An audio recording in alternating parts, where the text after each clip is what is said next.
Welcome to the Banker Lamp. Please enjoy the video. In this video, I will show how to make a delicious and easy crab omelet.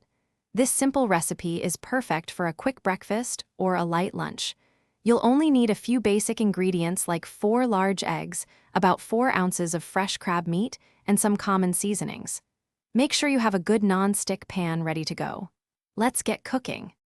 Now, let's prepare our crab filling to ensure maximum flavor. First, gently flake your crab meat, making sure there are absolutely no shell pieces left behind.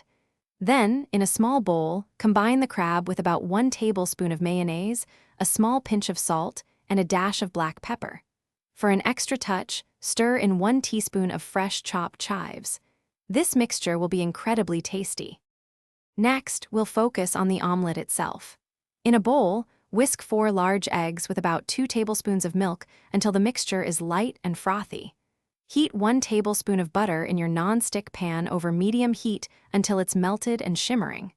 Pour the egg mixture into the hot pan, letting it spread evenly. Allow it to cook undisturbed for about 30 seconds, just until the edges begin to set. Finally, it's time to bring it all together. Once the edges of your omelet are set but the center is still a little soft, spoon the delicious crab mixture onto 1/2. Continue cooking for another 1 to 2 minutes, allowing the eggs to fully set and the filling to warm through. Carefully fold the omelet in half using your spatula, then gently slide it onto a plate. Enjoy your homemade crab omelet. Thanks for watching. If this was helpful, leave a like and consider subscribing. See you next time.